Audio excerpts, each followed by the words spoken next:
And as we follow the latest from Afghanistan, one of the voices we're hearing from today is that of a veteran who is now a politician. 11 years ago, while serving in Afghanistan, Brian Mast lost both of his legs to an explosive device. Mast is now a Republican congressman in Florida, and he's been a longtime supporter of withdrawing from Afghanistan, but not the way the Biden administration has done it. And Congressman Brian Mast joins us now. Welcome to the show. Glad to join you today. Yes, thank you for being here. Congressman, I want to start off by asking you, when you hear President Biden say he has only done what several other presidents failed to do and that leaving Afghanistan would have never ended smoothly, what do you hear? I hear he's totally full of crap. That's what I hear. Everything that he did was totally backwards. And I could just run down the list easily, right? Number one, you pull out the people with the guns before you pull out the people without the guns. Totally backwards. You leave one of the most heavily fortified air bases and then force your military to go and defend a very indefensible airport that they hadn't been defending for years. President Trump had the drawdown down to about, 2,500 troops. Now we're back up to 7,000 to 8,000 troops because of the chaotic manner in which this was done.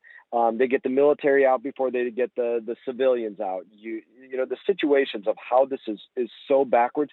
If he truly believed that no matter what, the Afghans were going to fold and the Taliban was going to take over, then why in the world would you leave one rifle, one surface-to-air asset, one piece of armor, one anything? Everything about this was done totally inaccurately or incorrectly, totally backwards, and President Biden owns this wholly. Well, Congressman, let me ask you something else, though, about this. I hear what you're saying. 4 U.S. presidents, though, have been involved in making decisions about Afghanistan. Why is pinning the responsibility important in this moment when we're dealing with a humanitarian crisis?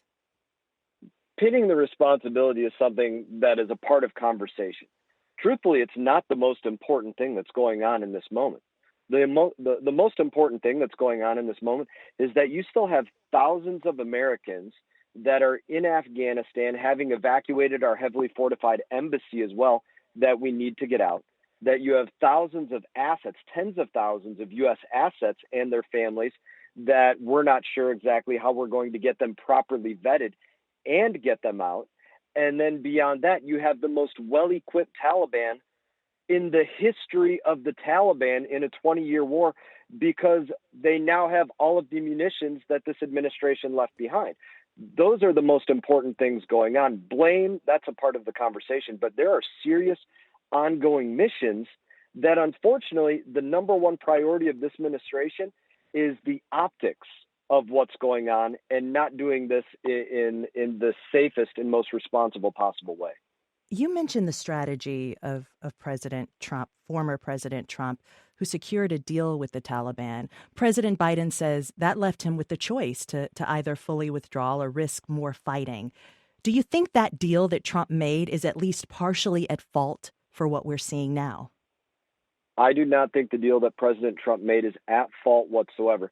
Because, again, you look at what the administration was doing, the Trump administration, what Secretary Pompeo was doing, as they were assessing the situation on the ground, moving more troops out, moving them out from one place at a time, reacting to what the situation was on the ground, not saying, we're going to pull all of the troops out of this airbase in the dark of night, not alert anybody to the fact that this is going on and leave them high and dry. That wasn't the way that the Trump administration was conducting this. And I think wholly, we'll never know, but I think wholly, if the situation on the ground would have changed, they would have changed that. But I'll give you one other quick point on this. Name to me one other situation about policy where you have President Biden saying, well, because President Trump made this commitment or because President Trump was doing this, then I have to stick to that. Because President Trump authorized the XL pipeline, did that continue? No, he canceled it. Because President Trump went out there and was constructing a border wall on our southern border, did President Biden continue that? Or did he stop that immediately? He stopped it immediately. Did President Trump have a remain in Mexico policy that people trying to cross our southern border weren't going to be able to come in. They had to remain in Mexico. No, President Biden got rid of that. What about President Trump getting out of the Iran nuclear deal or the Paris Climate Accord, or the list goes on and on? Biden didn't follow through with any one of those.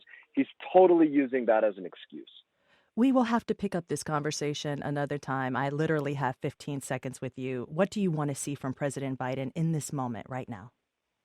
I would love to see a shred of strength. Go out there and show our allies that the U.S. is still there, that we're not going to negotiate with Iran, that we're going to support, our allies in the Ukraine, that we're going to get our people out and those that helped us out.